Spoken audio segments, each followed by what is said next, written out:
Imagine prisoners that have spent their entire lives chained deep inside a cave.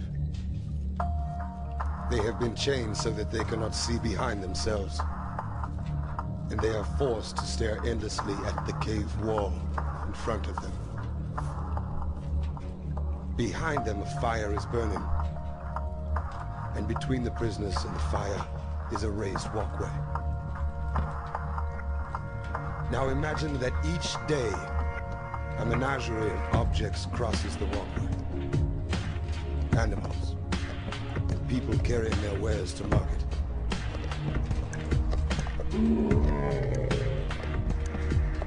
Their shapes create an intricate shadow play on the wall in front of the prisoners.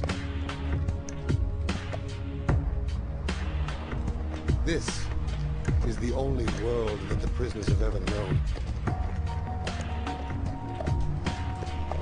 The shadows and the echoes of unseen objects. Now, imagine that the prisoner is released.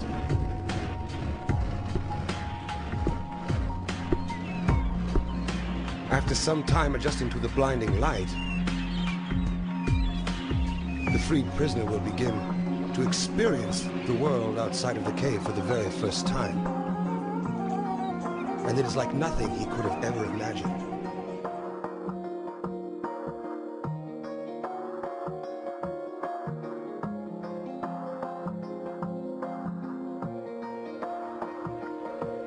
We were saying how very important it is to bring about in the human mind a radical revolution. The crisis, and there are always crises in the world, especially now, it seems to me, is a crisis in consciousness.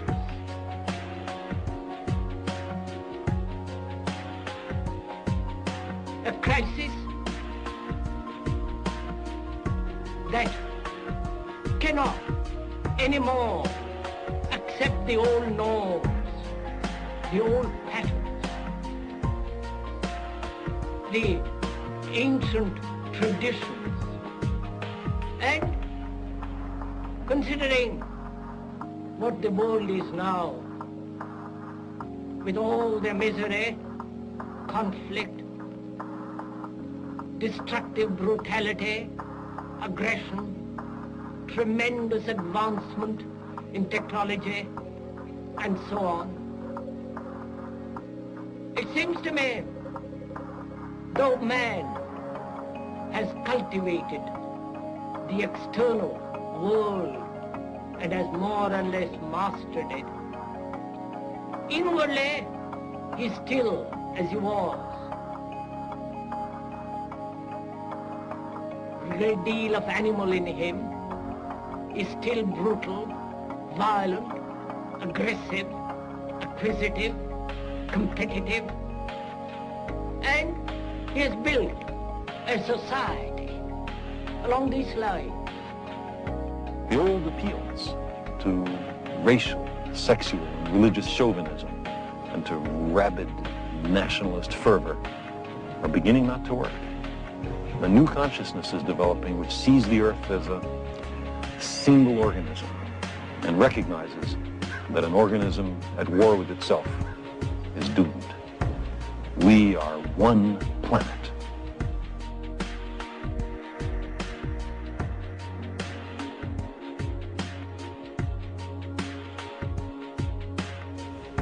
You're here because you know something. What you know you can't explain, but you feel it. You felt it your entire life. There's something wrong with the world. You don't know what it is, but it's there, like a splinter in your mind, driving you mad. It is this feeling that has brought you to me. It is the world that has been pulled over your eyes to blind you from the truth. That you are a slave like everyone else. You were born into bondage. Born into a prison that you cannot smell or taste or touch. The bottom line is that the government is getting what they have ordered. They do not want your children to be educated. They do not want you to think too much.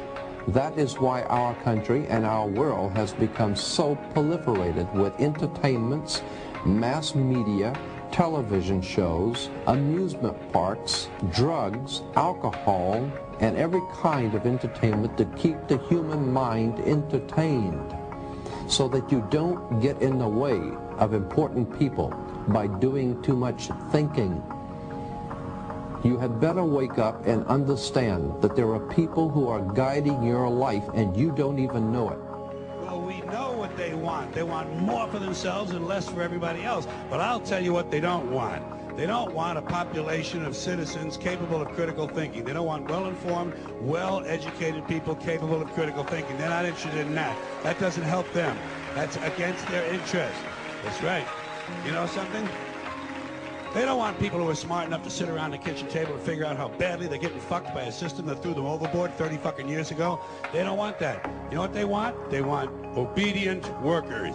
Obedient workers. People who are just smart enough to run the machines and do the paperwork, and just dumb enough to passively accept all these increasingly shittier jobs with the lower pay, the longer hours, the reduced benefits, the end of overtime, and the vanishing pension that disappears the minute you go to collect it. And now they're coming for you. With his new perception of the world, the man will of course want to return to his friends to share his incredible discoveries.